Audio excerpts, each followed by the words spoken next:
the end of the day with Ray. Hello, my friends. Well, today I want to talk about Ricoh's year end. They published their numbers, folks. Their year ended March 31st of 2022. You know, when I'm looking at Ricoh's numbers and I'm comparing them to our friends over there at Conoco, the one thing I've noticed when you read the reports, Ricoh seems to have a lot more discipline. They talk a lot more about cost cutting and things, and they seem to just be a little bit more disciplined. That's just my opinion. But you know what? At the end of the day, they're actually making an operating profit. It's not a home run by any means. I mean, they hit the ball halfway to the pitcher, but at least the operating profit's above the line. They came in at 2%. And so I'm going to talk about some of the things I've seen in the Ricoh financials and their presentation material, if you will, because there's some interesting stuff there. And when you dissect the numbers, it kind of shares an interesting story. So without any further ado, let's just jump on the Sharp Interactive board. And the first thing we'll do is we'll talk about Ricoh's top line number. It was $13.6 billion. They had an operating profit of $310 million, which represents 2%. So, you know, folks, here's the reality. 2% is a hell of a lot better than losing hundreds of millions of dollars, right? But these OEMs have got to increase these operating profits. I mean, they've got to increase them, and the reason they got to increase them is because of the weakness in the yen. You know, I showed this little chart yesterday. This is some scary crap. I mean, the yen right now is 129.26. In the last 52 weeks, it was 108.57 to 131.34. Can our industry really live if it turns out to be 130's the new normal? Come on, folks. The OEMs can't raise their prices that much. This is going to come strictly out of their operating profit. And it doesn't seem to me that they're prepared for that. And I think they better get prepared real quick. And, you know, the one thing I'll give Ricoh is they really have the ability, I believe, to cut costs and do things a little bit quicker than some of the other OEMs. And some of these cutting costs, and when you talk about this kind of stuff, it's painful, and I know a lot of people don't like to hear it. But at the end of the way, if the leadership's not bold when they need to be bold, it could be a disastrous outcome. I mean, you could lose hundreds of millions of dollars. So let me just go back here because I want to talk about Ricoh's aspirations. You know, they came up with this tagline. I don't know when that was, but it says Ricoh Imagine Change. Big on imagination over there at Ricoh. I will tell all their leaders this, you know, it's okay to imagine, but make sure you got a path toward what you imagine.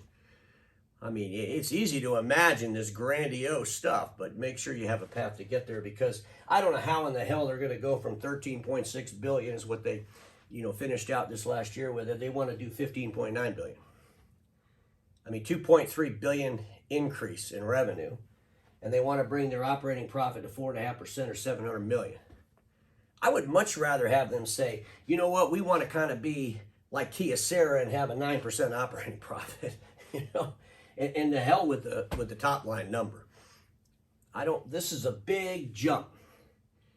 And I don't quite know how they're going to get there. I have an idea, so without any further, let's jump to my next slide. So I put this slide together. This is from 2013 all the way through 2021, you know, their year they just ended. And folks, the year they just ended, 13.6 billion, right?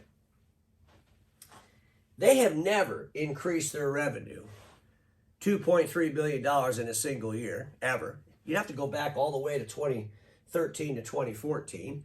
And of course, that was around the time they bought Mindshift. I'm thinking to myself, maybe they're going to buy somebody.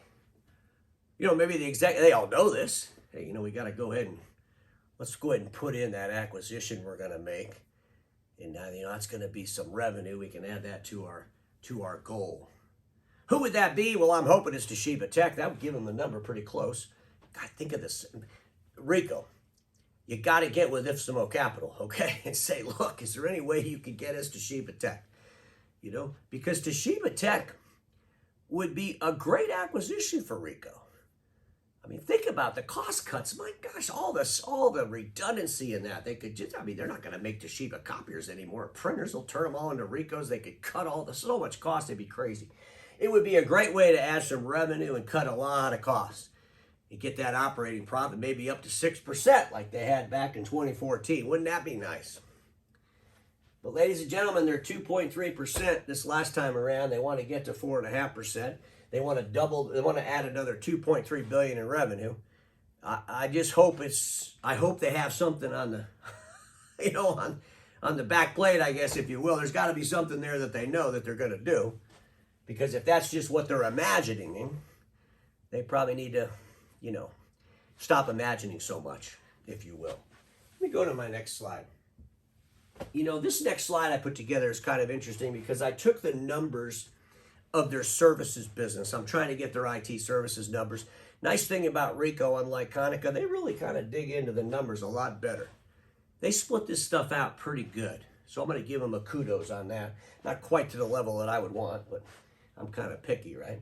But I wanted to look at these numbers because they're kind of interesting. So the first thing we're going to do is we're going to say they were at 4.5, and I translated all this into US. But they're at $4.5 billion in what we call office service businesses. Office service businesses include IT infrastructure, hardware and software. The other bucket is IT services, including maintenance and outsourcing.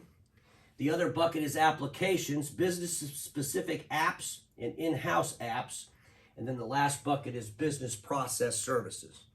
So we have these four buckets, 4.5 billion total.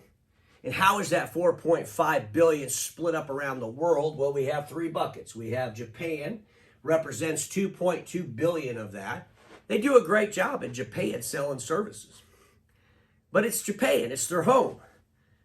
Let's be honest, Ricoh in Japan is probably like, maybe Sears here was one time. Let's hope it doesn't turn out to be like Sears, though. Probably a bad example. Sorry about that, Ricoh. But 2.2 billion at home. In Europe, 1.2 billion. In Americas, 827 million. So whatever's going on here in the Americas, you need to get your butts kicked, because you're dragging down the team, if you will. 827 million in what we call services. If you take Europe and you take Japan, you add them together, Americas is about 23% of the total number. Pitiful, isn't it? I think it's kind of pitiful. And so I wanted to do some math over here based on that 23%. The IT infrastructure total revenue, that's hardware and software, is 1.7 billion for all of the Ricoh family, right? That would mean the US is only doing 391 million.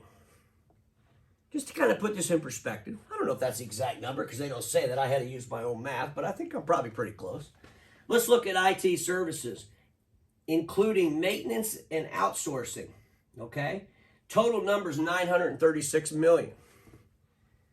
Our share would be in the US 215 million. This is where I'm getting a little bit confused, because services should be a whole lot more than hardware. We've crossed the line a long time ago.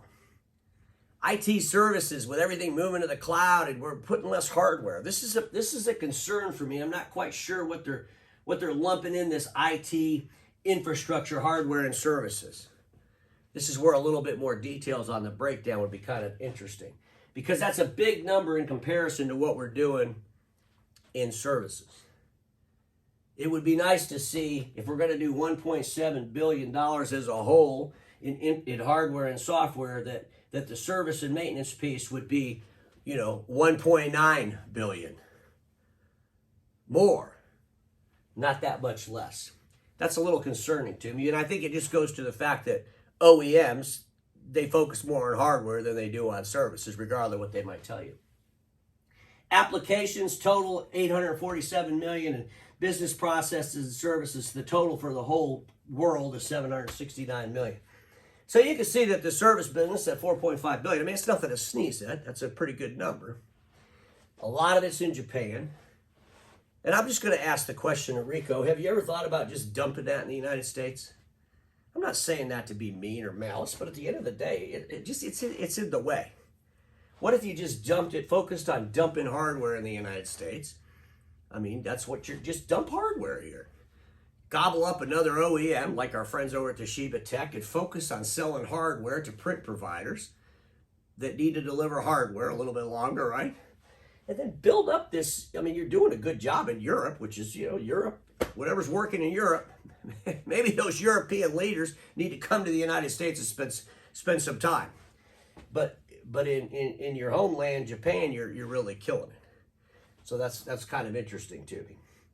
But ladies and gentlemen, the bottom line is the OEMs are going to be under massive pressures based on the weakness in the yen. That's just a given. And it doesn't seem to me that when you read through what they want to do and their aspirations for the future, they just don't seem to be taking that serious enough around cost cutting and restructuring. And I will say this again, Ricoh's much better at that conversation than our friends like over at Konica. But at the end of the day, something's got to give. Without consolidation, with the yen weak as it's been in 30 years, where people aren't printing near as much as they used to, we got to stop having the fantasies about how everything's going to go back to the way it used to be, because it's not. And there has to be some serious changes, and those changes need to start now. Because everybody watching me knows this. Status quo is the killer of all that'll be invented. Don't get stuck in status quo, and I'll see you all tomorrow.